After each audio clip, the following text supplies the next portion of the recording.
Hi, Anna. Thank you for your beautiful work and thank you for allowing us to include it in this program. So to introduce you, I think everybody can see your achievement, accomplishment, and everything in the catalog because you're an amazing filmmaker and you accomplished a lot over the past few years, even though you're very young, very talented, very smart, and I've been always fascinated by your work. From the very first work that I watched from you, Radio Romania, that was an observational documentary. And your focus on documentary and exploring this theme and a style that you developed work by work through different films that you made over the years got me to this final film, this particular film that I selected for this work or this program.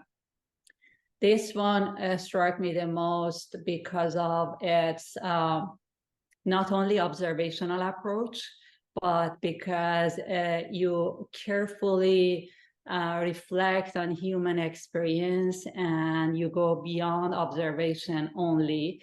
And you show the human complexity, even though in your other work you allow the viewers to get to the deeper layers of the story and get to know the characters through your image and sound. But here particularly you chose a specific part of the story and only show us a certain moment of her life, and with that 14 minutes or 15 minutes, just not too long, we know and we feel a lot of emotion, and you convey a lot of emotion through your careful shot design, cinematography, and beautiful approach, and you capture the essence of the character and conveyed it through your image. Could you please walk us through your process and talk about the process? How did you find this character and how did you capture that? Sure. Thank you so much, first of all, Soudabeh, for choosing my film to be included in this amazing selection of films of people that I truly, truly admire, including yourself as a curator in this case. And yes, as you said, my previous films had a very traditional, let's say, direct cinema observational approach, where I was just I was more of an observer, and I wasn't necessarily focusing on one aspect of a particular event or of a particular protagonist, but more of a larger picture, I guess. And as you said, in this particular film, it does focus on one aspect of Maria's life, but I think it does also touch on other aspects as well. To talk a little bit about the process, I was in Lisbon as an expat when I started making this film, and I knew I kind of knew the topics that I wanted to explore, and it was fear, love, anxiety, and the inability to make a decision or to let go. But I had no idea how to find the protagonist or anything. I just had these running in the back of my head. And then it was actually by chance that I met Maria on the street at night. We were both walking in one of the most touristic neighborhoods in Lisbon, where I was living, and she was also living there inside the church. And we talked, and I guess we connected quite quickly, and then we started taking walks together. And then, although I had these guiding threads in the back of my head about these feelings that I would like to explore, I sort of got drawn into her world, into her very religious community that she was part of. And it's not a monastery, it's a church. So they're functioning a little bit like a monastery, but they were not an Orthodox monastery. They were a church, and they were doing everything themselves in a self-sustainable way. Like they were doing their own olive oil. They're spending all their time together. They're going to the beach to read monastic texts. So they're doing all sorts of very romanticized, I guess, uh, activities together. And of course, this had a dark underlying as well that I didn't really touch in the film, but I experienced it. And as I was observing their lifestyle, I was trying to figure out what really connects me to this.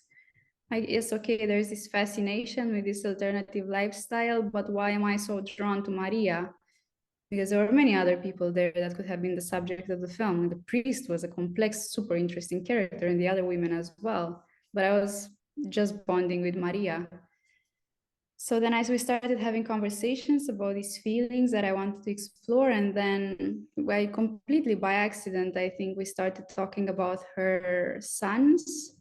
And that's when I realized, I saw it on her face and in her body, you know, her body was crunching, and she started talking about her sons and saying that she has this big regret that she left them behind. So behind in Romania, because she was living in Lisbon and her sons were in Romania. And she was saying, so I want to become a nun, and taking the vows to be a nun implies that I have to give up on my secular life, on my family life. But I don't know, should I go back to my sons or should I stay here? And then it was this conversation about, but do you feel whole here in this community? Do you feel present? And she was like, no, not really, you know. And then that was the guiding thread of my film, that became the guiding thread of my film, like this phantomatic presence that is there in the community's life, but It's conflicting forces, that's conflicting forces that's making your film more beautiful and fascinating. yeah, exactly. And it's, I think Alan Berliner or someone said in one film, it was like the immovable mountain and the irresistible force, and she was somehow in between. And I Yeah. like this betweenness. That's where I find myself trapped the most. So then we explored that together, and yeah, it was a film that was shot in a very short period of time, and the editing was very straightforward. I shot very little, and it was, yeah, I think it helped her as well, because in the last scene, for example, in the film, is provoked. It's a scene of Maria and her sister talking about Maria's sons and about love.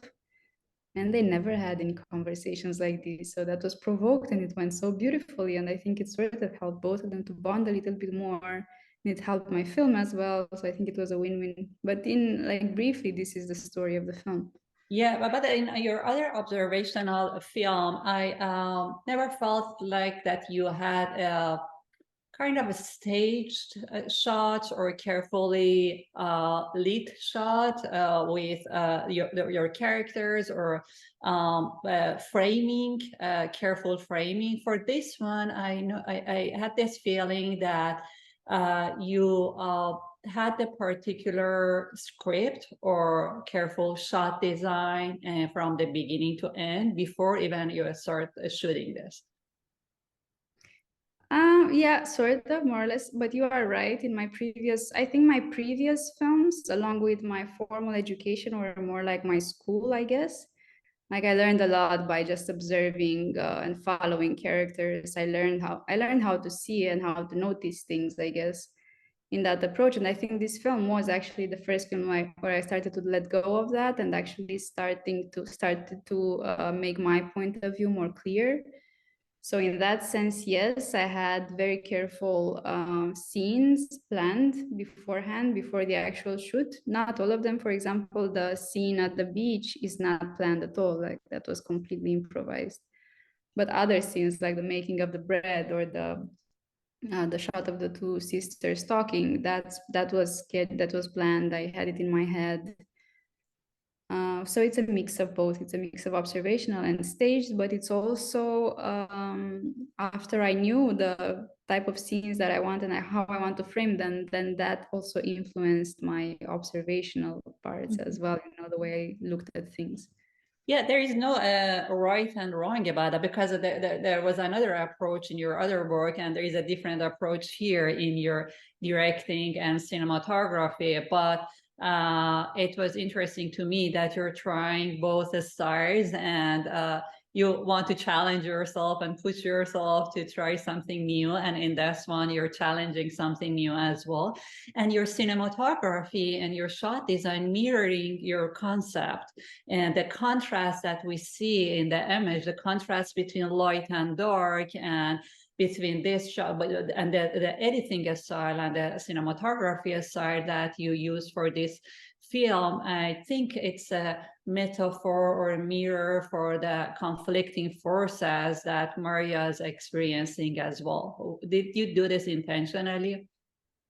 Yes, yes, I studied quite a lot in those few months, Orthodox and Byzantine iconography, and I was thinking also in symbols in a way, but not too much, only, you know, to a surface level, because I didn't want this film to become this super symbolic. I just wanted to keep it just focus on the mother and sons, you know, dynamic. So yeah, it was informed. Like I was always having, after I actually properly started shooting, I always had this in the back of my head.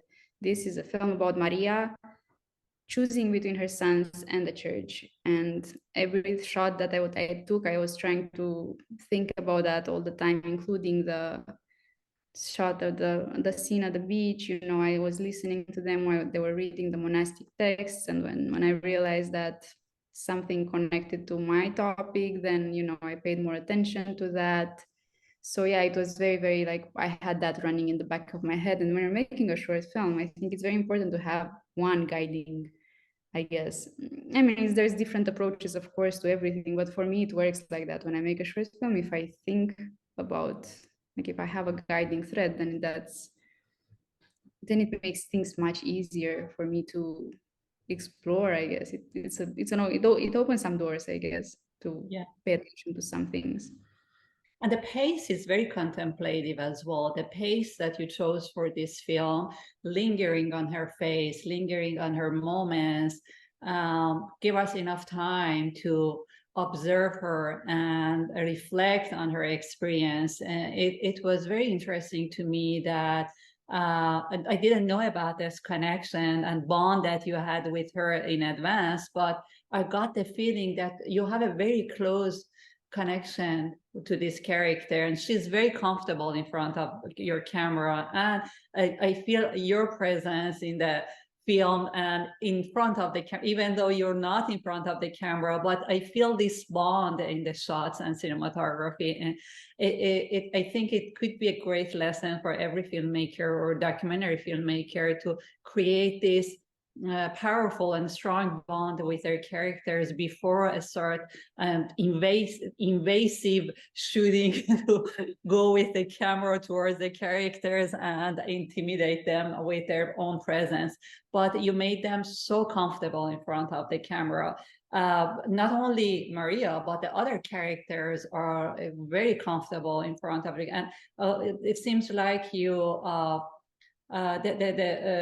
just showing us a real life. We don't feel the camera at all, and I think it's an ultimate approach for documentary, but at the same time it's very authentic and carefully thoughtful, carefully designed film. But the other characters, I feel like you had this connection with the other characters too. Is that true? I think this is something that, again, I've learned through my previous experiences when I was doing more observational direct cinema stuff, fly on the wall approach. Yeah, I learned to get very close to my protagonists, and with Maria, we got really extremely close. Like we were friends, we still are, we're still in touch. And I realized that it's really important. What I realize now, as opposed to the films I made before, is that the time I spend off camera without shooting is adding so much more to when I'm actually shooting. So that's something that I learned in this project. Before I was shooting all the time. Now I shot very little. Like I shot, I don't know, like 2 hours or something, 3 maybe. I'm around that. But it was amazing. Like we spent so much time together, and even the sermons themselves, because I also attended the Christian masses with her and with the other people from the community. They were lasting like 9 hours. or something. So they were very lengthy, and we spent a lot of time together. So yes, in the end, all of them sort of started to become used to my presence. I was not friends with all of them, obviously, and I don't think I would have had the capacity to do that. But yeah, it was a matter of spending time with them off camera, without the camera, without the presence of the camera, just my body and my mind there. So that's how they relaxed. And Maria, we became friends. Like we were just taking walks at night together. So and the conversation about her story, another important aspect of your film is just touching a moment of her life, not telling the whole story. You just open a conversation about her and showing just one aspect, a deep aspect of her life, and create a conversation, make the audience to think about that, not having a very traditional approach and a long approach to her life. And I really appreciate your approach, and I really appreciate this. Do you want to make more film? Because you just mentioned that you're in touch with her and you're fascinated by her life. I was thinking to continue working on this project. But touching on what you just said, I kind of feel that I explore what I wanted to explore with Maria, which is this tension between choosing to become a nun or choosing to be with her sons, which I think is something that reflects in my life as well. Like in my life, it's mostly like, do I choose to have a family life or do I choose work? It's always this tension. So no, I don't think I would choose to work more with Maria, just because I think there's a time for everything. And I'm also working on 3 other films now, so it would not be possible emotionally to. How about your style and approach? Are you gonna continue this style, this stylistic approach to observational documentary in your other documentary? I think my next film that I'm literally just finishing now in Bucharest is very similar in camera style, but it's a bit more controlled than May the Earth Become the Sky. It's also about family dynamic in a way, and about anxiety and love. So it's a continuation of the Maria film, of the May the Earth Become the Sky. So I think, yeah, in a sense, I'm continuing in this tradition. But at the same time, I'm also working on another film that's drastically different. It's much more organic and experimental in many ways. So I don't know if I found my voice or anything, but yeah, the film I'm working on now is very similar to May the Earth Become the Sky, but my next film is a bit different, so I don't know. Yeah, that's what I love about you and your work, and you're trying and improving and changing your perspective and style for work by, but still I see how you grow with every work that you make, and I'm so proud of you because I've seen your different work over time, and I hope everybody can see your work, especially this one, and appreciate the beauty of it. Again, thank you so much for being part of this program. I'm going to ask Mania if she has anything to add before we finish this conversation.